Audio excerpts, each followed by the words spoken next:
Hidupku bermula dari rumah kecil di pinggiran Garut, di mana atap seng berkarat bernyanyi setiap kali hujan datang.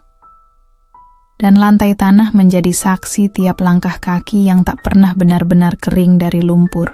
Namaku Diana Putri, anak dari seorang penjahit tua yang jarinya penuh luka tapi senyumnya tak pernah hilang. Ayah sudah lama pergi, meninggalkan kami hanya dengan mesin jahit yang sering macet dan harapan yang tak seberapa. Sejak kecil, aku sudah tahu arti lapar. Aku tahu bagaimana rasanya menatap piring kosong sambil pura-pura kenyang, agar ibu tak merasa bersalah. Tapi dari setiap kesederhanaan itu, aku belajar satu hal, bahwa cinta seorang ibu bisa mengenyangkan, bahkan tanpa sebutir nasi pun. Ibu selalu bilang, "Nak, jangan pernah malu jadi miskin, tapi malulah kalau kamu berhenti berjuang." Kalimat itu seperti doa yang menempel di dada, tak pernah bisa aku lepaskan. Di balik kain perca yang ia jahit, tersimpan keinginanku untuk hidup lebih baik, untuk membuatnya beristirahat, tanpa harus khawatir besok makan apa. Malam-malam kami selalu ditemani suara jangkrik dan aroma kain baru yang dijemur di depan rumah. Kadang aku menatap langit dan berbisik, "Tuhan, kapan ya aku bisa mengubah nasib ibu? Aku tidak ingin kemewahan, aku hanya ingin rumah tanpa bocor dan senyum ibu tanpa lelah." Ketika aku tumbuh dewasa, aku mulai bekerja di Bandung. Kota itu bagaikan dunia lain. Gedung tinggi, lampu terang, dan orang-orang berjas yang berjalan cepat seolah waktu adalah uang. Aku hanyalah gadis kampung yang beruntung diterima di perusahaan kecil sebagai staf administrasi. Gajiku tak besar, tapi cukup untuk membeli beras dan sedikit kebanggaan bagi ibu. Tiap kali aku pulang membawa uang, ibu selalu menatapku dengan mata berkaca-kaca. "Aku bangga padamu, Nak," katanya lembut. Aku tahu di balik kata itu tersimpan doa agar aku tidak tersesat di jalan hidup yang penuh kilau tapi sering menipu. Entah bagaimana, takdir mempertemukanku dengan seseorang yang tak pernah kuduga, Arya. Laki-laki berjas rapi, dengan mata teduh namun tajam. Ia sering datang ke kantor untuk urusan bisnis, dan aku hanya bisa menunduk setiap kali ia lewat. Siapa sangka dari senyum sopan yang kutawarkan, benih kecil dari cinta mulai tumbuh.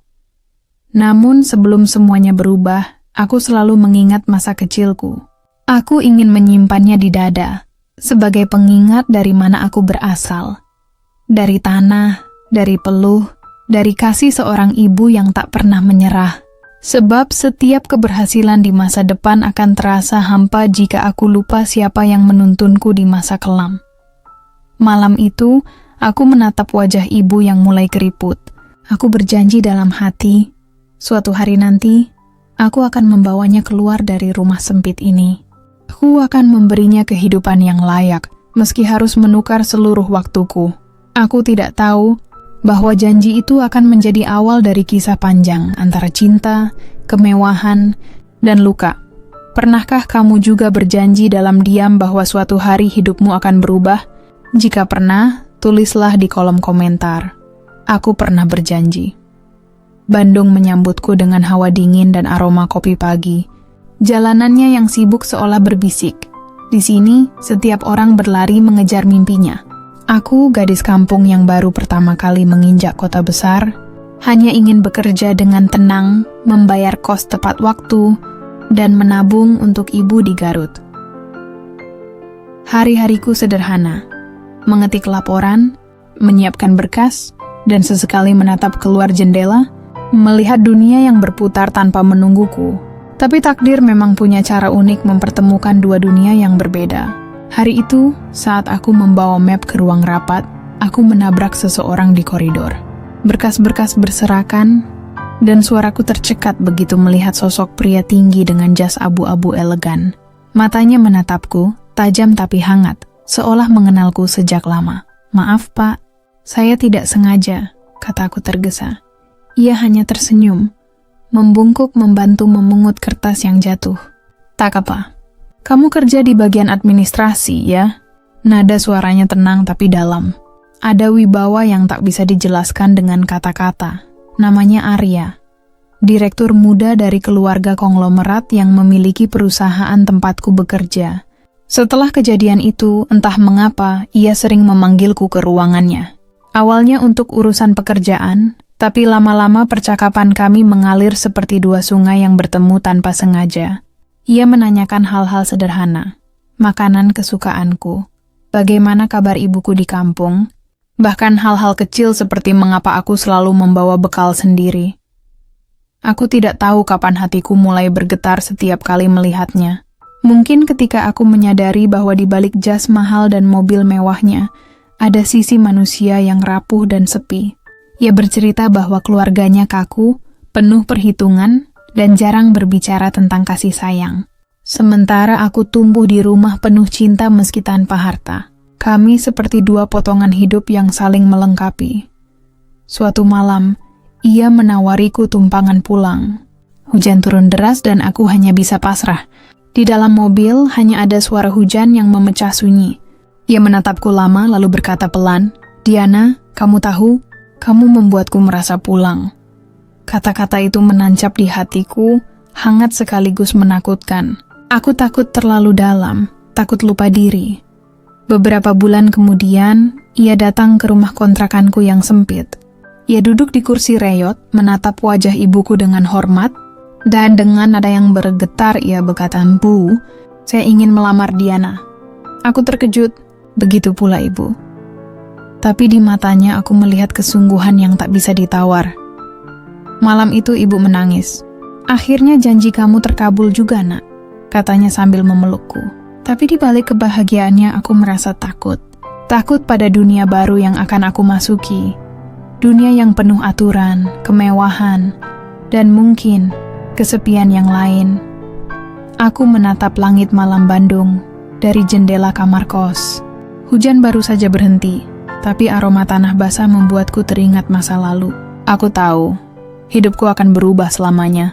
Tapi aku tak tahu apakah perubahan itu akan menjadi anugerah atau ujian yang paling berat. Hari pernikahanku datang seperti mimpi yang terlalu indah untuk dipercaya. Aku, Diana Putri, anak dari penjahit miskin di Garut, berdiri di pelaminan berhiaskan bunga mawar putih di samping lelaki yang wajahnya dulu hanya bisa kulihat di majalah bisnis. Arya menatapku dengan mata yang tenang, seolah dunia berhenti berputar hanya untuk kami berdua. Saat ia menggenggam tanganku, aku hampir tak percaya hidup bisa sehangat ini. Gaunku sederhana dibandingkan gaun para sosialita yang hadir, tapi di matanya, aku tahu aku terlihat paling berharga. Ibu duduk di deretan tamu paling belakang, mengenakan kebaya tua yang ia jahit sendiri. Matanya berkaca-kaca, dan di antara keramaian yang megah, hanya tatapan ibu yang membuatku ingin menangis. Ia tersenyum kecil, seakan berkata, "Akhirnya kamu sampai juga, Nak." Setelah pesta usai, aku resmi menjadi bagian dari keluarga besar Arya. Keluarga konglomerat yang punya bisnis dari properti sampai industri tekstil. Rumahnya bagaikan istana, dengan lantai marmer dingin dan tangga melingkar yang menjulang seperti dalam film. Di ruang makan, piring porselen berderet rapi, dan aku sempat bingung harus duduk di mana. Mereka semua berbicara dengan sopan tapi berjarak, seolah setiap kata punya harga. Mertua perempuanku, Nyonya Ratna, menatapku lama. Senyumnya tipis, tapi matanya mengukur dari ujung kepala sampai kaki. "Diana, semoga kamu bisa menyesuaikan diri di keluarga ini," katanya lembut. Tapi ada nada yang tak bisa kuterjemahkan. Aku hanya tersenyum dan menunduk. Dalam hati, aku berjanji akan belajar. Menjadi istri yang baik, menantu yang sopan, ibu yang penuh kasih.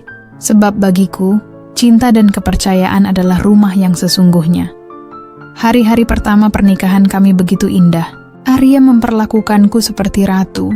Kami sarapan bersama, berjalan-jalan ke Lembang di akhir pekan, dan membicarakan rencana masa depan. Ia ingin membangun perusahaan baru, dan aku menjadi pendamping yang mendukung setiap langkahnya. Setiap kali ia pulang larut, aku menunggunya dengan secangkir teh hangat. Dalam diam, aku bersyukur. Hidupku sudah jauh dari atap bocor dan nasi kering tanpa lauk. Namun, Di balik kemewahan itu, aku mulai merasakan sesuatu yang asing. Rumah besar itu sunyi. Tidak ada tawa anak kecil, tidak ada obrolan hangat di sore hari. Hanya suara jam dinding dan langkah para pelayan yang berjalan hati-hati. Kadang aku merindukan rumah lamaku, suara mesin jahit ibu, aroma kain yang dijemur, dan angin sore yang masuk lewat celah bambu. Kemewahan ternyata tidak selalu menenangkan. Beberapa bulan kemudian, aku mengandung anak pertama kami. Arya menangis saat mendengar kabar itu. Ia mencium keningku dan berkata, "Kamu adalah keberuntunganku, Diana." Kata-katanya sederhana, tapi cukup untuk membuatku yakin bahwa aku telah berada di tempat yang seharusnya. Tahun-tahun awal pernikahan itu berjalan seperti dongeng. Anak pertama lahir, lalu disusul anak kedua 2 tahun kemudian.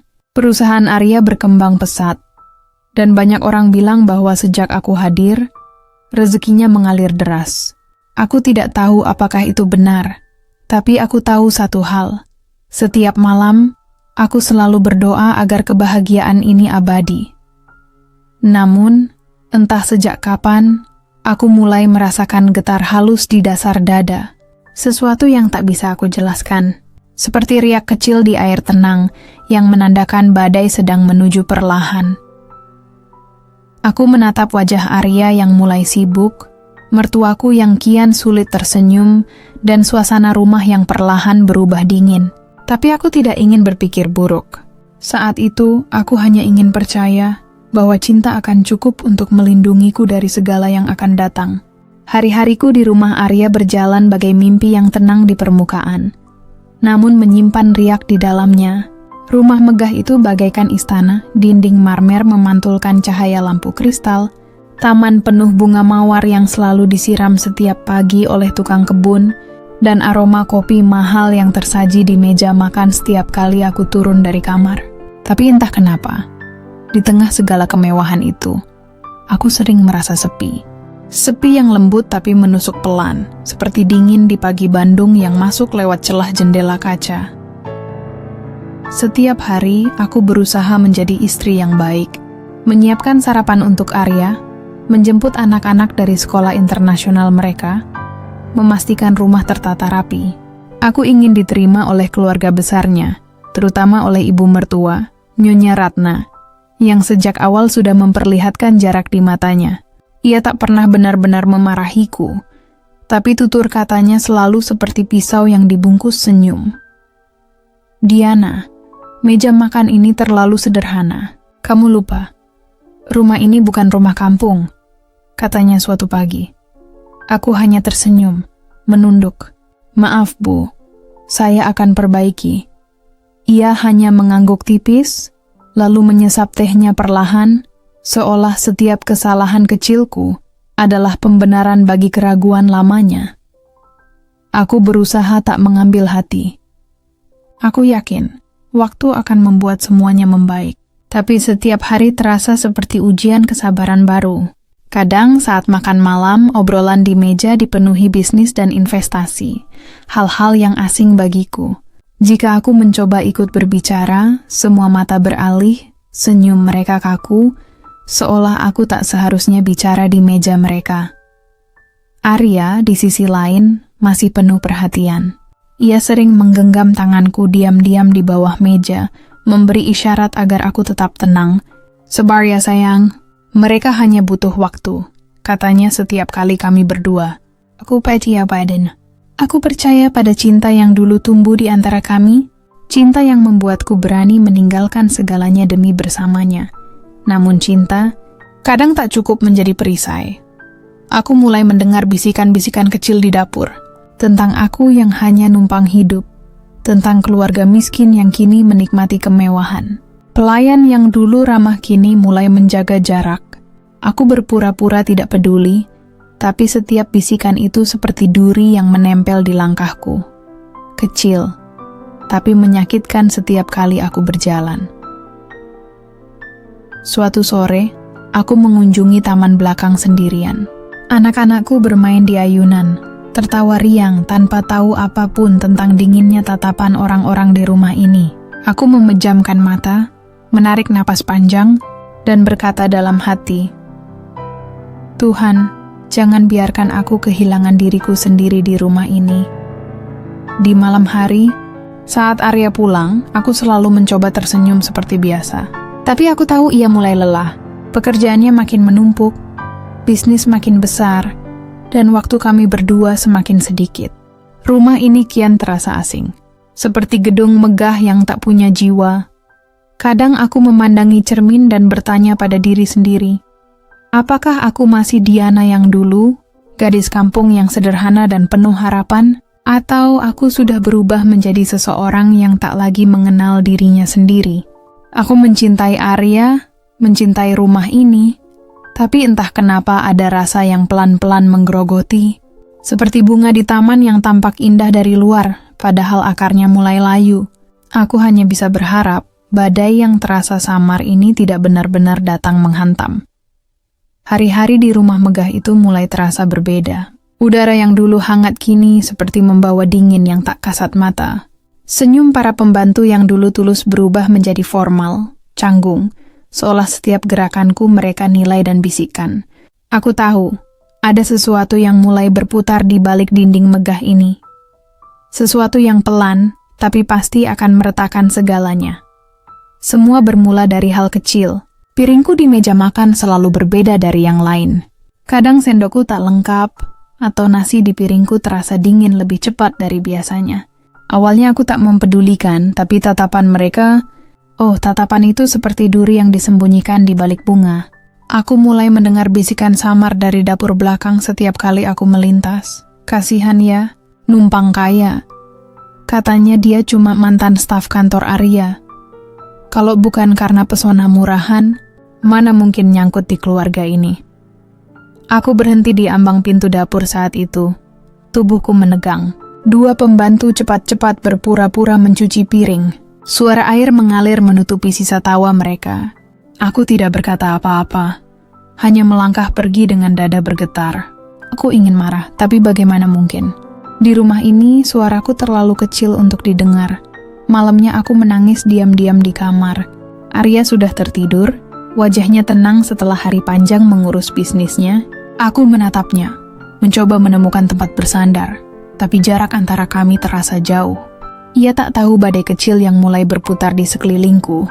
Aku tak ingin menambah bebannya. "Cukup, Diana," kataku pada diri sendiri di cermin.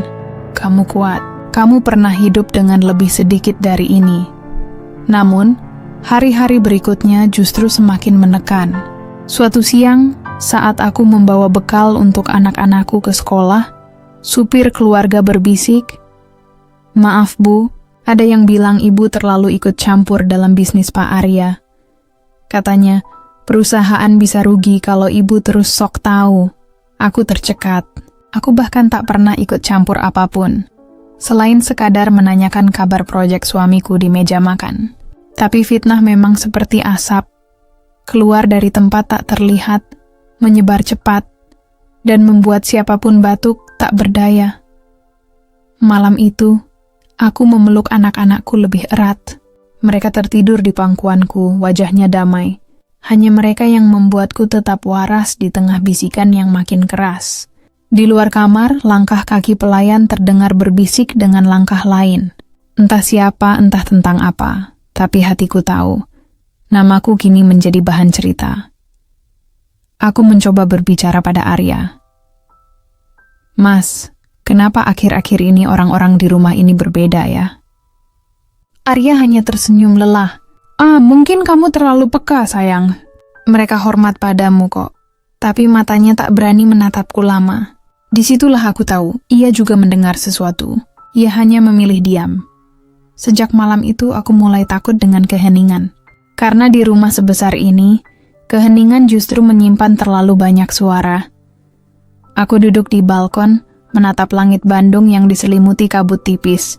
Angin dingin menyentuh kulitku, seperti sentuhan halus yang menyimpan pesan. Bersiaplah, badai akan datang. Aku menggenggam jemariku sendiri, mencoba menenangkan detak yang tak mau tenang. Aku tidak tahu siapa yang memulai, tapi fitnah sudah mulai menjalar, dan aku tahu, sebentar lagi, segalanya akan berubah. Pagi itu, cermin di kamar menjadi saksi pertama dari sesuatu yang aneh. Pantulanku tampak berbeda, lebih pucat, lebih lelah, dan di mataku ada sesuatu yang tak bisa kujelaskan. Retakan halus antara percaya dan curiga. Aku menatap diriku lama-lama, berharap menemukan kembali sosok Diana Putri yang dulu berani, penuh cahaya. Namun yang kulihat hanyalah bayangan perempuan yang mulai direnggut oleh sepi dan kebohongan. Arya pulang larut malam lagi. Bau parfum wanita asing menempel samar di kerah jasnya. Aroma yang terlalu manis untuk sekadar wewangian kantor. Aku menatapnya tanpa kata, hanya mengikuti gerak tubuhnya yang kaku saat melepas dasi. Dalam diam, ada perang kecil yang berkecamuk di dalam dada. Aku ingin bertanya, tapi lidahku keluh, terjerat antara rasa takut kehilangan dan amarah yang belum tahu arah. Makan malamnya aku simpan di meja. Ujarku pelan, berusaha terdengar biasa. Sudah makan di luar, jawabnya cepat, tanpa menatapku. Jawaban itu seperti pisau dingin yang menoreh halus tapi dalam. Malam itu, aku duduk di ruang tamu sendirian, menatap lampu gantung kristal yang berkilau bagai sisa kejayaan yang sudah mulai kusam. Aku mendengar langkah lembut di tangga, bukan langkah Arya, tapi langkah perempuan yang pernah menjadi sainganku di masa lalu, Naya. Sekretaris cantik itu kini sering disebut-sebut oleh teman-teman Arya dalam percakapan santai yang sengaja mereka biarkan terdengar di hadapanku. Di rumah sebesar itu, keheningan bisa lebih bising daripada keramaian. Setiap denting jam terasa seperti bisikan waktu yang menertawakan kebodohanku. Aku mulai meragukan setiap telepon yang dijawab Arya di balkon. Setiap pesan yang ia sembunyikan dengan cepat. Namun anehnya, bukan rasa marah yang datang duluan, melainkan rasa iba pada diriku sendiri. Seolah aku sedang menonton kisah seorang perempuan lain yang perlahan kehilangan kendali atas hidupnya. Malam semakin larut, dan hujan turun tanpa permisi. Aku berjalan menuju jendela, menatap kilatan petir yang menembus tirai tebal. Di kejauhan, aku melihat bayangan seorang perempuan berdiri di bawah payung hitam, tepat di depan gerbang rumah. Ia menatap ke arahku, lama, lalu menghilang. Aku terpaku. Entah siapa dia. Tapi ada sesuatu dalam sorot matanya yang menembus logika. Seolah ia datang membawa rahasia yang sudah lama menunggu untuk dibuka. Dan malam itu, untuk pertama kalinya, aku merasa rumah ini menyimpan lebih banyak cerita gelap daripada yang pernah aku bayangkan. Malam itu ketika udara di luar basah oleh gerimis, seorang kurir datang membawa amplop coklat tanpa nama pengirim. Di pojoknya hanya tertulis, "Untuk Nyi Mary, Diana Putri, pribadi." Aku menatapnya lama. Ada firasat aneh yang membuat dadaku bergetar. Saat kubuka perlahan, aroma kertas tua dan debu seakan menyeruak, membawa dingin yang menjalar sampai ke ujung jari. Di dalamnya hanya ada selembar foto. Foto Arya, suamiku, bersama seorang perempuan di sebuah restoran yang kukenal. Naya. Senyum mereka begitu dekat, begitu hangat, seolah waktu berhenti hanya untuk keduanya. Di balik foto itu tertulis dengan tulisan tangan yang rapi. Kebenaran selalu mencari jalannya, bahkan dari balik kebohongan paling indah. Aku duduk terpaku. Dunia di sekelilingku terasa miring. Suara jam dinding berdetak lebih keras dari biasanya, dan setiap detiknya seperti menertawakan kepolosanku. Hujan di luar berubah menjadi gemuruh badai, yang seolah memecah seluruh kesunyian dalam rumah ini. Aku menatap foto itu lagi. Setiap garis senyum di wajah Arya seperti sayatan kecil yang membuka luka yang belum sembuh. Pagi harinya, aku mencoba bertanya dengan hati-hati. Arya, siapa Naya bagimu sebenarnya? Ia menoleh, tatapannya dingin, bibirnya menegang sebelum menjawab. Jangan mulai lagi, Diana. Aku lelah dengan curigamu. Kalimat itu tak ubahnya tamparan. Aku ingin berteriak, ingin menumpahkan semua sakit di dada, tapi suaraku tak keluar, seolah rumah ini telah mengisap seluruh tenagaku. Yang tersisa hanyalah gema lirih dalam hati. Aku tidak gila, kan? Beberapa hari kemudian, sebuah pesan masuk ke ponselku dari nomor tak dikenal. Jika ingin tahu yang sebenarnya, datanglah ke kafe di Jalan Melati pukul 5 sore. Sendirian, tanganku gemetar. Aku tahu, langkah ini mungkin akan membuka luka yang lebih dalam. Tapi rasa ingin tahu telah mengalahkan ketakutan. Saat senja turun, aku datang dengan mantel abu-abu dan kacamata hitam, mencoba menyembunyikan identitasku sendiri dari bayangan. Di meja pojok, duduk seorang wanita tua dengan mata tajam yang seolah bisa menembus dinding waktu. "Kau Diana?" tanyanya pelan. Aku mengangguk. Ia menggeser sebuah map ke arahku. "Suamimu bukan pria yang kau kira. Semua berawal dari perusahaan yang dulu kau bantu bangun bersamanya." Aku membuka map itu. Berlembar-lembar dokumen tentang penggelapan dana, tanda tangan palsu, hingga surat kepemilikan yang mencantumkan namaku tanpa sepengetahuanku. Aku mendengar detak jantungku sendiri, berlari lebih cepat dari akal sehat. "Dia menggunakanmu, nak," bisik perempuan tua itu, suaranya lirih namun menusuk. "Bukan hanya hatimu, tapi juga namamu." Langit di luar menggelap sempurna. Di dada, perasaan campur aduk antara marah, kecewa, dan getir meledak bersamaan. Dan di sudut pikiranku, sesuatu berbisik lirih. Inilah awal dari kebenaran yang tak bisa lagi disembunyikan. Sejak malam itu, rumahku tak lagi terasa seperti tempat pulang. Setiap sudutnya kini menyimpan gema pertengkaran, dan setiap langkahku seolah menapaki pecahan kaca tak kasat mata. Aku mulai takut pada keheningan, karena di dalam diamnya selalu ada bayangan wajah Arya, dingin, jauh, dan asing. Pagi hari itu aku turun ke ruang makan, hanya untuk menemukan piring-piring berantakan di atas meja. Mertuaku duduk dengan wajah masam, menatapku tanpa sapaan. "Kau masih bisa tidur tenang, Diana?" Katanya suaranya syarat sindiran. Aku menunduk, mencoba menahan air mata yang sudah menggenang di pelupuk. "Maaf, Bu, ada yang salah?" "Jangan pura-pura tidak tahu," bentaknya. "Aku malu punya menantu seperti kau. Nama keluarga ini rusak karena ulahmu." Aku terpaku. Kata-kata itu seperti petir yang menyambar siang bolong.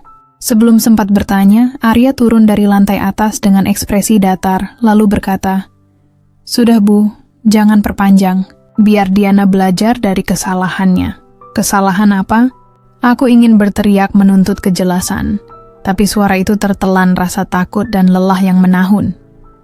Sejak itu, tuduhan datang silih berganti. Ada yang bilang aku menggelapkan uang perusahaan, ada pula yang berbisik aku berselingkuh dengan direktur keuangan. Semuanya kebohongan. Tapi semakin aku membela diri, semakin orang percaya bahwa aku bersalah. Dunia seolah bersekongkol melawan seorang perempuan yang hanya berusaha bertahan. Di malam yang sama, saat seluruh rumah terlelap, aku turun ke ruang kerja Arya. Map coklat pemberian wanita tua di kafe itu masih kusimpan. Dengan tangan gemetar, aku membandingkan tanda tangan di dokumen yang kutemukan di lemari besi. Dan benar, tanda tanganku dipalsukan. Aku tertunduk, dada sesak, keringat dingin mengalir. Jadi, ini bukan sekadar fitnah, bisikku pada diri sendiri. Ini jebakan. Langkah kaki terdengar mendekat. Aku buru-buru menutup map itu. Tapi sudah terlambat. Arya berdiri di ambang pintu, matanya tajam menatapku. "Apa yang kau lakukan di sini?" Seharusnya aku yang bertanya. Jawabku dengan suara bergetar. "Kenapa namaku dipakai untuk kejahatan yang tak kulakukan, Arya?" Wajahnya berubah dingin, kemudian ia tersenyum miring. "Kau terlalu banyak tahu, Diana. Dan orang yang terlalu banyak tahu, biasanya tidak akan bertahan lama." Ucapan itu menggema di kepalaku bahkan setelah ia pergi. Untuk pertama kalinya, aku benar-benar takut. Bukan hanya pada kehilangan, tapi pada kemungkinan bahwa orang yang kucintai ternyata mampu menghancurkanku. Malam itu aku menulis di buku harian, jika suatu hari aku lenyap bukan karena aku pergi, tapi karena kebenaran yang ingin mereka kubur terlalu dalam. Dan di akhir halaman itu, aku menulis satu kalimat untuk kalian yang membaca kisahku. Jika kalian pernah merasakan dunia berbalik menuduhmu tanpa alasan, tulislah di kolom komentar. Biar aku tahu aku tak sendiri dalam luka ini. Hari-hari berikutnya terasa seperti mimpi buruk yang tak mau berakhir. Rumah megah di kawasan Dago yang dulu terasa hangat, kini seperti labirin sunyi yang menyimpan rahasia dan ketakutan. Dinding-dindingnya seperti berbisik, mengulang kalimat Arya malam itu. Orang yang terlalu banyak tahu, nggak akan bertahan lama. Aku mulai kehilangan nafsu makan. Setiap kali mencoba tidur, bayangan wajah Arya muncul di antara kegelapan dengan senyum yang tak lagi ku kenal. Dua anak kami, Rafa dan Aruna, sering bertanya, "Mama kenapa sedih terus?" Aku hanya memeluk mereka, menahan air mata yang seolah tak habis-habisnya. Bagaimana mungkin aku menjelaskan bahwa surga kecil kita telah berubah menjadi neraka yang rapi dan berlapis emas? Suatu sore, aku menemukan dua orang asing berbicara di depan rumah. Salah satunya menunjukkan foto diriku pada satpam. Aku sembunyi di balik gorden, hati berdegup kencang. Ketika mereka pergi, aku mendengar satpam berkata lirih pada pembantu rumah tangga. Katanya Bu Diana lagi diselidiki soal dana perusahaan. Selidiki? Aku tersandar di tembok. Dunia rasanya berputar. Jadi fitnah itu sudah menyebar sampai luar. Aku segera masuk ke kamar kerja, mencoba menghubungi pengacara keluarga, tapi nomornya sudah tak aktif. Semua seolah diatur agar aku tak bisa mencari pertolongan. Malamnya, Arya pulang dengan wajah letih tapi tenang, terlalu tenang. Ia duduk di kursi ruang tamu, lalu berkata tanpa menatapku, "Mulai besok, kau tak perlu datang ke kantor. Dewan direksi sudah sepakat, posisimu digantikan sementara waktu." Aku menatapnya dengan getir. "Sementara waktu? Atau selamanya, Arya?" Ia hanya tersenyum kecil. "Kau istirahat saja. Fokus pada anak-anak. Dunia bisnis terlalu keras untuk perempuan sepertimu." Kata-kata itu menusuk lebih dalam daripada pisau. Bukan karena kehilangan jabatan, tapi karena nada suaranya yang dingin. Seolah aku hanyalah beban yang harus disingkirkan perlahan. Di tengah kegelapan malam, aku keluar ke balkon. Angin Bandung berembus lembut, tapi rasanya dingin sampai ke tulang. Dari kejauhan, lampu kota tampak berkelip seperti bintang yang menertawakan kepedihanku. Aku teringat pada ibuku di kampung, perempuan renta yang masih menanak nasi dengan tungku. Andai beliau tahu anaknya yang dulu dibanggakan kini dipermalukan, mungkin hatinya akan hancur. Aku memutuskan untuk menulis surat kepadanya. "Bu, jika nanti ada kabar buruk tentang aku, jangan percaya begitu saja. Dunia orang kaya tak seindah yang terlihat. Di balik gemerlapnya, ada duri yang menunggu menusuk dari dalam. Tapi aku berjanji, Bu, aku akan bertahan. Demi Aruna dan Rafa." Setelah surat itu kukirim, aku duduk di ranjang, memandangi bayangan diriku di cermin. Mata itu tak lagi bersinar, bibir itu tak lagi tersenyum. Aku hanya melihat sosok perempuan yang sedang dihukum karena terlalu jujur di dunia yang mencintai kebohongan. Malam kian larut. Lalu entah dari mana, ku dengar suara samar dari koridor, seperti langkah kaki di lantai marmer. Aku berlari keluar, tapi tak ada siapapun. Hanya aroma parfum Arya yang masih menggantung di udara. Dan aku tahu, rumah ini mulai berbisik lebih keras. Pagi itu, matahari menembus jendela kamar seperti biasa, tapi sinarnya tak lagi menghangatkan. Rasanya hanya seperti cahaya yang memaksa masuk ke dalam hidup yang mulai retak. Aku duduk di tepi ranjang, menatap cermin, mencoba meyakinkan diri bahwa semua ini hanyalah badai kecil yang akan berlalu. Tapi jauh di lubuk hati, aku tahu badai ini akan menenggelamkanku jika aku tak segera bertahan. Hari itu, keluarga besar Arya mengadakan acara arisan keluarga di rumah mertua. Aku datang dengan pakaian rapi, mengenakan kebaya biru muda dan selendang batik yang dulu diberikan Arya di ulang tahunku. Tapi seolah seluruh mata menatapku dengan pandangan yang sama, iba dan curiga. "Diana, kau terlihat pucat," kata salah satu sepupu Arya, tersenyum tipis. "Capek ya mengurusi urusan perusahaan?" Nada suaranya manis, tapi maknanya tajam. Aku hanya tersenyum, menunduk. Di dalam dada, jantungku berdetak kencang. Mertuaku duduk di kursi utama, memandangi aku tanpa ekspresi. Aku dengar polisi akan datang ke kantor minggu depan. Ucapnya pelan tapi cukup keras untuk didengar semua orang. Mereka butuh keteranganmu, Diana. Semoga kau masih ingat apa saja yang kau lakukan. Aku hampir kehilangan kendali. Tapi aku tahu, jika aku melawan, mereka akan semakin punya alasan untuk menjatuhkanku. Maka aku hanya berkata, tentu Bu, aku tak punya apapun untuk disembunyikan. Ruangan Henning. Lalu tawa kecil terdengar dari sudut ruangan. Tawa yang mengiris kesabaran. Di hadapan semua orang, mereka menertawakan aku. Perempuan yang dulu mereka sebut pembawa rezeki keluarga. Kini aku jadi bahan gunjingan di rumah yang pernah kusebut rumah kedua. Sore harinya, saat acara berakhir, Arya mendekat. Wajahnya tampak lelah, tapi bukan karena empati. "Kenapa kau datang?" Tanyanya dingin. "Kau tahu mereka semua tidak suka padamu." "Karena aku masih istrimu, Arya," jawabku pelan. "Dan aku tidak akan menyerah hanya karena mereka ingin menyingkirkanku." Ia tertawa singkat. "Masih belum sadar juga ya, dunia ini tidak punya tempat untuk orang seperti kau, Diana. Kau terlalu jujur, terlalu polos." Setiap katanya seperti paku yang ditancapkan satu persatu ke dalam hatiku. Aku menatapnya lama, berharap masih ada sisa kasih yang dulu membuatku jatuh cinta. Tapi yang kulihat hanyalah mata dingin seorang asing. Malamnya, aku menerima panggilan dari nomor tak dikenal. Suara di seberang sana berat, bergetar. "Bu Diana, hati-hati. Ada seseorang yang ingin menjatuhkan Anda. Kami menemukan bukti bahwa tanda tangan Anda digunakan untuk menutup transaksi ilegal." Sebelum sempat bertanya, telepon itu terputus. Aku berdiri terpaku, tangan menggigil. Rasanya seperti sedang berjalan di atas tali yang digantung di atas jurang. Sekali salah langkah, aku akan jatuh dan tak ada yang menolong. Aku menatap foto keluarga di meja. Aku, Arya, dan 2 anak kami tersenyum bahagia di depan rumah ini. Foto itu terasa seperti potongan masa lalu yang sudah tak mungkin kembali. "Apa yang sebenarnya terjadi, Arya?" bisikku lirih. "Kenapa cinta kita berubah jadi perang?" Malam itu aku berjanji pada diri sendiri. Jika dunia menuduhku tanpa bukti, aku akan mencari kebenarannya sendiri. Aku akan bongkar semua topeng, bahkan jika harus melawan orang yang paling kucintai.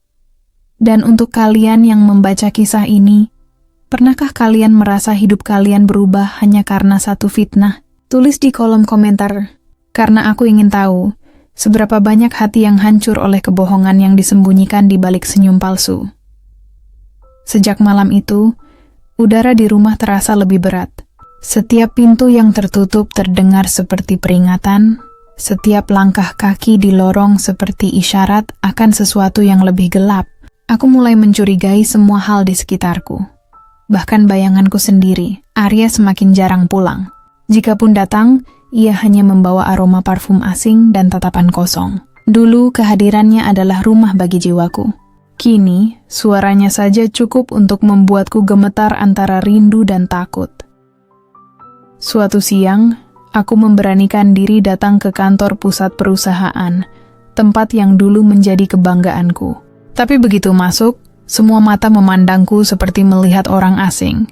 Sekretaris baru menatapku dari ujung kepala hingga kaki. "Maaf Bu Diana," katanya kaku. "Pak Arya sedang rapat dan tidak ingin diganggu." Aku tersenyum kaku. Aku istrinya. Ia menunduk, menatap layar komputer, pura-pura sibuk. "Tetap saja Bu." Beliau memberi perintah khusus. Aku melangkah pergi, tapi dari balik kaca ruangan rapat, kulihat Arya duduk berhadapan dengan seorang wanita. Naya. Wanita yang ada dalam foto itu. Ia tertawa kecil, menepuk bahu Arya dengan akrab. Dadaku bergetar hebat, dunia berputar lebih cepat. Semua suara menghilang, kecuali degup jantungku yang bergema di telinga. Saat aku berbalik, langkahku goyah, tapi kemudian aku melihat sesuatu di lantai. Selembar memo kecil terjatuh dari meja resepsionis. Di sana tertulis, "Rapat internal proyek cabang Singapura. Pastikan semua dokumen diserahkan oleh Naya." Namaku, yang dulu selalu tercantum di posisi itu, kini lenyap begitu saja. Aku kembali ke mobil dengan tangan gemetar. Setiap helaan napas terasa perih, tak hanya karena rasa dikhianati, tapi karena kesadaran pahit bahwa aku mulai dihapus dari hidup yang kuperjuangkan sendiri. Malamnya, Arya pulang. Ia tampak santai, seolah tak ada yang terjadi. "Kau ke kantor?" Tanyanya tanpa menatap. "Iya," jawabku pelan. "Aku lihat Naya di sana." Ia tersenyum tipis. "Dia pegawai yang kompeten." "Kau terlalu sering salah paham." Aku menatapnya dalam, menahan tangis yang nyaris pecah. "Kompeten? Atau pengganti yang sempurna untuk istrimu sendiri?" Ia berdiri, suaranya meninggi. "Jangan bawa perasaan ke urusan bisnis." Aku menunduk. Di antara gemetar, ada satu kalimat yang ingin keluar tapi tertahan. Bisnis macam apa yang mematikan nurani sendiri? Malam semakin larut, anak-anak sudah tidur. Aku berjalan ke taman belakang, duduk di bangku marmer, menatap langit tanpa bintang. Di sana aku berbisik pada diriku sendiri. Mungkin inilah tahap di mana cinta berubah menjadi ujian, dan aku harus cukup kuat untuk tidak hancur sebelum waktuku. Angin berembus membawa aroma melati, bunga kesukaanku. Tapi malam itu, aromanya terasa getir. Aku tahu, badai sesungguhnya baru saja dimulai. Dan untuk kalian yang membaca kisah ini, jika pernah dikhianati oleh orang yang paling kalian percayai, tinggalkan jejak cerita di kolom komentar. Biar aku tahu, luka ini bukan hanya milikku seorang. Sudah berminggu-minggu aku hidup dalam bayangan kecurigaan. Setiap malam, aku tidur di sisi ranjang yang terasa semakin dingin, sementara ponsel Arya terus berbunyi dengan pesan yang tak pernah bisa kulihat. Ia selalu berkata, "Urusan kerja, jangan campuri." Tapi nada suaranya sudah tak lagi seperti suami, melainkan seperti seseorang yang berusaha menutupi sesuatu. Pagi itu, aku melihatnya bersiap tergesa-gesa. Jas hitam, parfum kuat, tatapan tajam. "Ke Jakarta. Urusan bisnis," katanya singkat. Tapi di layar ponselnya yang ia tinggalkan di meja, sebuah notifikasi muncul. "Sampai jumpa di bandara, Mas." Naya. Tanganku gemetar. Aku menatap cermin besar di kamar, dan di sana aku melihat wajah perempuan yang lelah menunggu kejujuran yang tak akan pernah datang. Aku merasa seperti hidup di panggung besar, di mana aku hanya memainkan peran istri sempurna. Sementara kisah cintaku sendiri perlahan diputar balik oleh tangan-tangan yang lebih berkuasa. Hari itu juga, aku pergi ke rumah ibuku di pinggiran kota. Rumah kecil berdinding papan itu menyambutku dengan kehangatan yang selama ini hilang. Ibu menatapku lama sebelum berkata, "Nak, wajahmu pucat. Kau tak bahagia ya?" Aku tak mampu menjawab, hanya memeluk tubuh kurusnya yang hangat dan berkata pelan, "Bu, apakah cinta bisa berubah jadi senjata?" Ibu terdiam. "Kalau cinta sudah bercampur dengan ambisi dan harta, Nak, maka yang tersisa hanya luka yang disembunyikan dengan senyum." Malamnya aku tidur di ranjang masa kecilku. Dindingnya masih penuh tempelan foto lama, aku, ibu, dan Arya saat pertama kali datang melamar. Aku menangis pelan. Bukan hanya karena kehilangan cinta, tapi karena kehilangan diriku sendiri di tengah gemerlap yang dulu kusebut kebahagiaan. Keesokan harinya, aku menerima telepon dari kantor polisi. Suara di seberang sana terdengar formal tapi menusuk. "Ibu Diana Putri, kami mohon Anda datang untuk memberikan keterangan terkait penyalahgunaan dana perusahaan." Dunia berhenti. Suara itu memantul di kepalaku berkali-kali. Semua fitnah yang selama ini kutepis kini menjadi nyata. Aku menatap keluar jendela, melihat langit mendung menggantung rendah, seolah ikut menunduk menyaksikan hidupku runtuh. Saat aku sampai di kantor polisi, wartawan sudah berkerumun di depan. Kilatan kamera menyambar mataku seperti kilat yang menelanjangi harga diri. "Bu Diana, benarkah Anda terlibat korupsi? Benarkah perusahaan suami Anda bangkrut karena ulah Anda?" Aku menunduk, air mata jatuh tanpa bisa ditahan. Aku ingin berteriak bahwa aku tidak bersalah, tapi suara itu tenggelam di tengah sorak kebencian dunia. Di dalam ruang pemeriksaan, aku duduk sendiri. Di dinding tergantung jam tua berdetak lambat, dan setiap detaknya seolah menghitung sisa kesabaranku. Aku menggenggam kalung pemberian Arya erat-erat. Jika cinta bisa membunuh, mungkin inilah caranya. Aku menulis di buku catatanku malam itu. Hari ini mereka mulai meruntuhkanku, tapi aku bersumpah, kebenaran akan kutemukan. Bahkan jika harus menembus kegelapan yang mereka sembunyikan. Dan untuk kalian yang membaca kisah ini, pernahkah kalian difitnah oleh orang yang kalian cintai? Ceritakan di kolom komentar, agar dunia tahu. Kejujuran kadang datang dari mereka yang paling disalahkan. Suara dari telepon itu terus menggema di telingaku sepanjang perjalanan ke kantor polisi. Setiap detak jam di dashboard mobil seperti menghitung mundur ke arah kehancuran yang belum ku mengerti. Penyalahgunaan dana perusahaan. Kalimat itu menghantam dadaku seperti palu dingin. Aku menggenggam surat panggilan itu erat, berharap huruf-huruf di atasnya hanyalah ilusi dari mimpi buruk yang belum selesai. Sesampainya di sana, ruangan pengap dengan bau kopi basi dan kertas lembab menyambutku. Seorang penyidik muda menatapku dengan tatapan netral. Terlalu netral hingga terasa menyakitkan.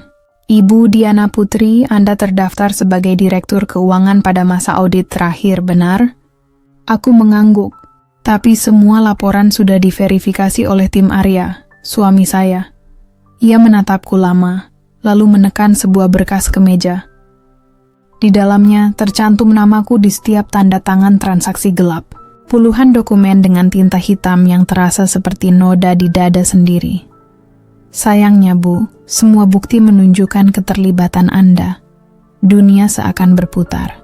Aku mencoba menjelaskan, memohon agar mereka memeriksa lebih dalam. Tapi kata-kata tercekat di tenggorokan. Di antara kertas-kertas itu, kutemukan satu fakta pahit. Akun pribadi atas nama Naya menjadi salah satu penerima transfer. Aku berjalan keluar kantor polisi dengan langkah gontai. Jakarta sore itu terasa asing. Orang-orang bergegas, menatap layar ponsel. Tak ada yang tahu bahwa hidupku baru saja retak di tengah hiruk-pikuk kota. Saat tiba di rumah, halaman depan penuh dengan wartawan. Blitz kamera menyambar wajahku seperti peluru cahaya. Bu Diana, benarkah Anda terlibat korupsi di perusahaan suami Anda? Aku hanya diam, menatap mereka dengan pandangan kosong. Rumah yang dulu berdiri megah kini menjadi panggung aib. Di balik tirai, kulihat siluet Arya berdiri mematung, dan di sisinya sosok Naya, dengan senyum yang terlalu tenang untuk seorang sekretaris. Malam itu, aku duduk di teras di bawah langit yang tak lagi ramah. Angin membawa bisikan getir. Nama baikku hancur, tapi aku tahu, ini baru permulaan dari pengkhianatan yang jauh lebih dalam. Hari-hari berikutnya berubah menjadi labirin ketakutan yang tak berujung. Setiap langkahku terasa diawasi. Setiap napas membawa aroma fitnah yang menyesakkan. Surat kabar menulis judul besar dengan namaku di halaman depan. Diana Putri, dari sosialita ke tersangka. Dunia seakan berlomba membedah kisah hidupku tanpa izin, menelanjangi masa laluku hingga tak bersisa. Aku berusaha kuat, tapi langit selalu tampak lebih kelabu sejak itu. Rumahku kini dijaga aparat, dan setiap ketukan pintu membuat jantungku berpacu seperti genderang perang. Para tetangga yang dulu memujiku kini berbisik dari balik pagar, seolah aku wabah yang harus dijauhi. Suatu pagi, ketika aku hendak pergi ke pengadilan untuk pemeriksaan lanjutan, sebuah mobil hitam berhenti di depan rumah. Dari dalamnya keluar dua pria berseragam, membawa surat penahanan. Ibu Diana Putri, berdasarkan hasil penyidikan, Anda ditetapkan sebagai tersangka dan akan ditahan untuk proses lebih lanjut. Aku nyaris kehilangan keseimbangan. Dunia berputar dan lututku lemas. Saat borgol dingin menyentuh pergelangan tanganku, aku merasa seluruh harga diri yang selama ini kujaga runtuh begitu saja. Kamera wartawan menyorot, blitz menyala-nyala, dan di tengah kekacauan itu, kulihat Arya berdiri di kejauhan, diam, tanpa ekspresi. Nikmati akibat dari keserakahanmu sendiri, ucapnya pelan sebelum membalikkan badan, meninggalkanku di tengah kerumunan, seperti sampah yang tak layak diselamatkan. Di ruang tahanan yang sempit, Bau karat dan lembab menjadi teman baru. Dinding abu-abu menyerap semua isak tangis yang kutahan. Aku menatap jari-jariku yang kini dingin. Masih terbayang kilau cincin berlian yang dulu menjadi simbol cintaku. Ironis, perhiasan yang dulu kubanggakan kini seperti beban dosa yang menenggelamkanku perlahan. Malam itu, ketika semua penghuni sel terlelap, aku menatap langit-langit dan berbisik pada diriku sendiri, apakah ini hukuman karena terlalu percaya pada cinta? Dalam remang cahaya lampu penjara, aku akhirnya mengerti. Terkadang pengkhianatan paling tajam datang bukan dari musuh, tapi dari orang yang dulu paling kita lindungi. Aku menutup mata, menunggu pagi yang mungkin tak lagi membawa harapan. Tapi jauh di lubuk hatiku, ada bara kecil yang belum padam. Aku tahu, suatu hari nanti, kebenaran akan berbicara. Dan saat itu tiba, aku akan bangkit, bukan lagi sebagai istri yang terhina, melainkan sebagai perempuan yang tahu betul harga sebuah pengkhianatan.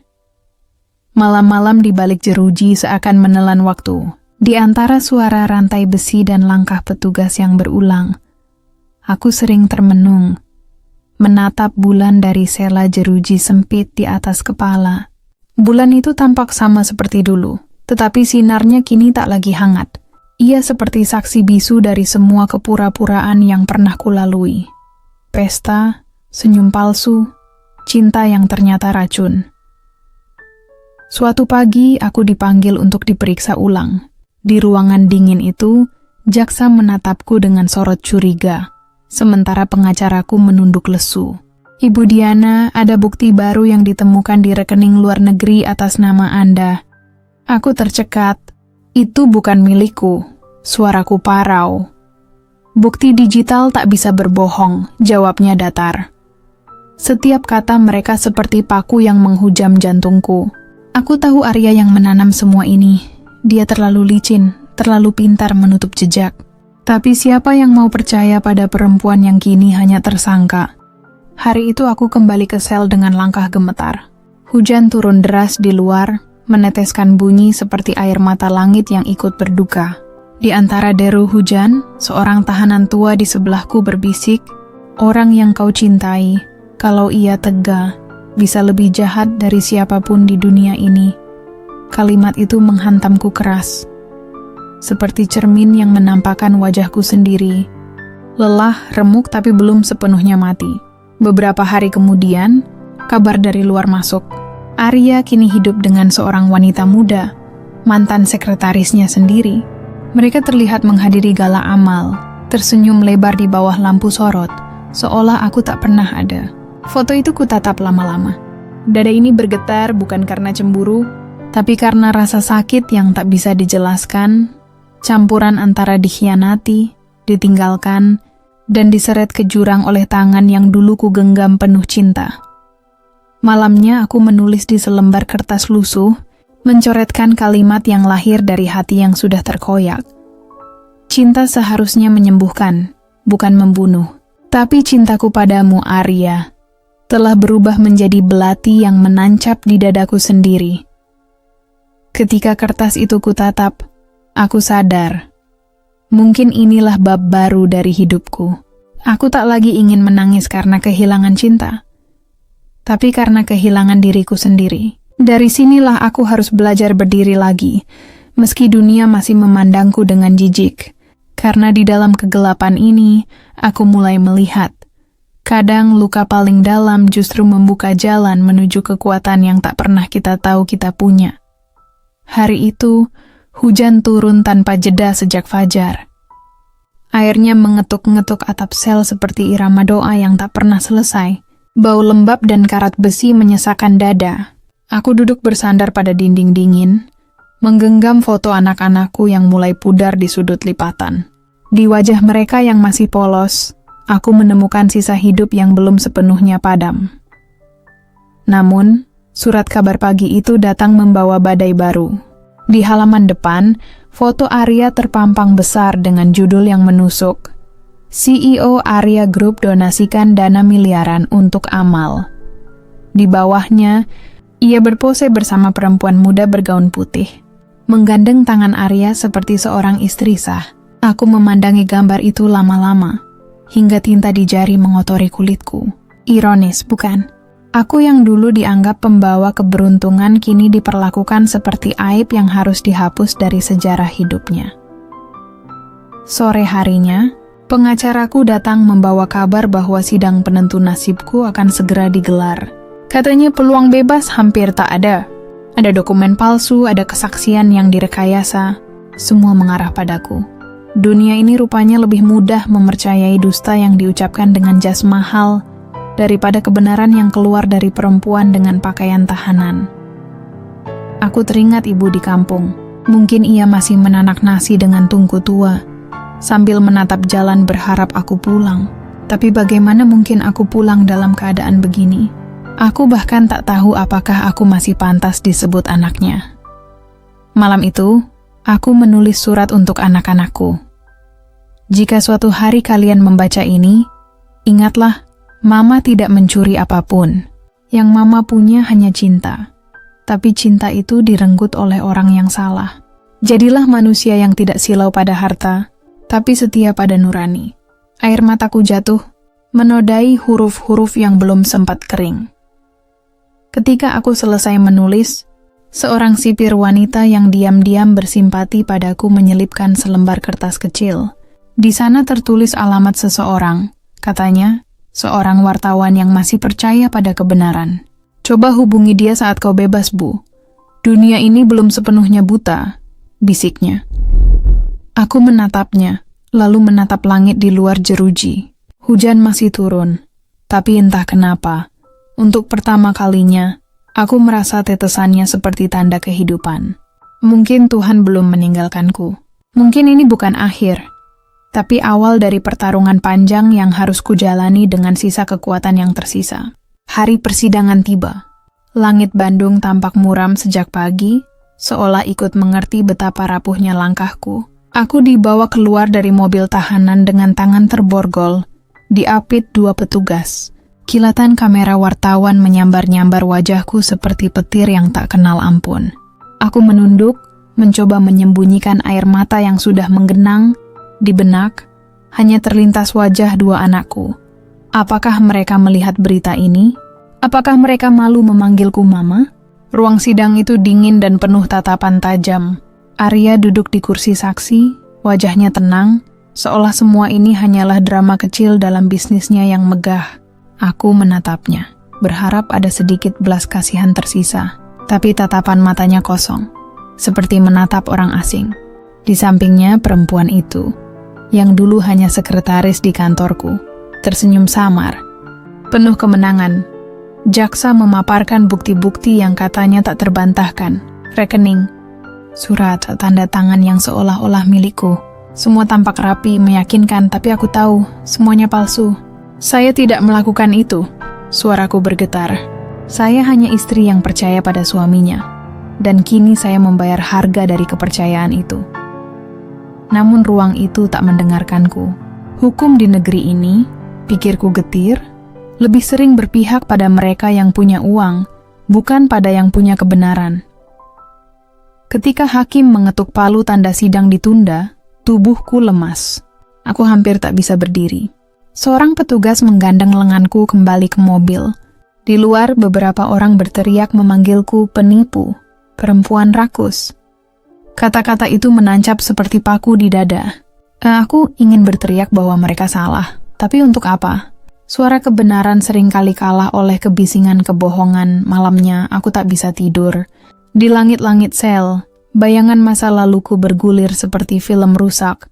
Malam pertama pernikahanku, tawa Arya saat kami membuka kantor baru, pelukan anak-anakku saat ulang tahun. Semua itu kini terasa seperti mimpi yang dicuri. Aku menyadari sesuatu yang menakutkan. Cinta yang salah bisa mengubah manusia jadi iblis yang berwajah malaikat. Tapi di tengah tangis itu, aku mendengar suara kecil dari dalam diriku sendiri. Lemah, tapi jujur. Diana, jangan menyerah. Kebenaran tidak selalu menang hari ini, tapi suatu hari ia akan bersinar. Suara itu membuatku menatap keluar jeruji, menantang gelap malam. Hari-hari setelah sidang itu seperti neraka kecil yang membakar perlahan. Aku mulai kehilangan arah antara waktu dan harapan. Setiap pagi, suara bel besi membangunkanku. Tapi jiwaku tetap tertidur dalam rasa sakit yang tak kunjung reda. Satu-satunya hal yang membuatku bertahan hanyalah bayangan anak-anakku. Suara tawa mereka yang dulu mengisi rumah besar kami di Bandung, kini hanya gema samar yang tinggal di kepala. Suatu siang, seorang sipir datang membawa surat. Dari luar negeri, katanya. Tanganku bergetar ketika membuka amplop itu. Di dalamnya hanya ada satu lembar kertas tulisan tangan Arya. Diana, hentikan semua ini. Aku akan urus kebebasanmu asal kau tanda tangani surat perceraian dan pengakuan bahwa semua kesalahan memang darimu. Demi anak-anak, mataku memanas. Tanganku mencengkeram surat itu hingga kusut. Begitu mudah baginya menukar kebebasanku dengan kehormatanku sendiri. Ia ingin aku berlutut di hadapan kebohongan yang ia ciptakan. Ia ingin aku membenarkan fitnah agar ia tampak bersih di mata dunia. Malamnya aku tak berhenti menangis. Antara ingin menyerah dan ingin melawan, dua arus itu beradu di dalam dada. Di luar, langit menggelegar, petir menyambar seolah ikut menyuarakan kemarahanku. Tuhan, aku berbisik. Jika engkau masih mendengarku, beri aku satu alasan untuk tidak menyerah. Tepat saat itu, angin bertiup kencang melalui celah ventilasi, menampar wajahku dengan dingin. Dan entah kenapa, aku merasa seperti ada suara halus berbisik dalam hati. Jangan biarkan mereka menulis akhir kisahmu. Keesokan harinya, aku menemui pengacaraku. Wajahnya tampak lelah, tapi matanya masih menyimpan sedikit harapan. Bu, saya punya kabar. Ada seseorang yang mulai mencurigai kejanggalan transaksi itu. Seorang wartawan muda, hatiku berdebar. Mungkinkah inilah jawaban dari doaku semalam? Pengacaraku menyerahkan secarik kertas berisi nama dan nomor telepon. Dia bilang siap membantu, asal ibu mau bercerita dari awal. Sepulang ke sel, aku menggenggam kertas itu erat-erat. Untuk pertama kalinya dalam sekian bulan, ada secercah cahaya menembus tirai gelap hidupku. Aku tahu, jalan menuju kebenaran masih panjang dan berliku. Tapi aku tak akan mundur lagi. Aku akan bicara, aku akan menulis, aku akan buka semua topeng mereka, meski suaraku harus retak di tengah jalan.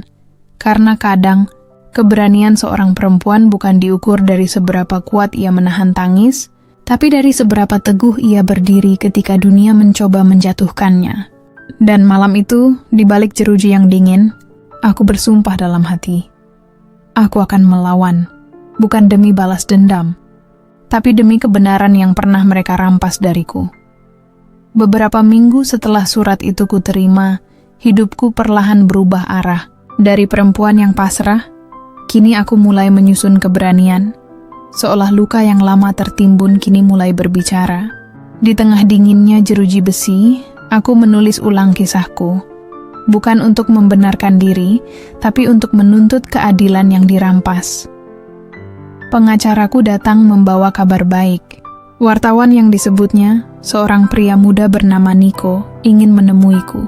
Ia pernah menulis artikel tentang korupsi perusahaan besar di Jakarta, dan kini tertarik pada kasusku. Hari itu, di ruang tamu kecil beraroma besi, kami duduk berhadapan. Ia menatapku penuh empati, tidak seperti kebanyakan orang yang menatapku seolah aku pesakitan.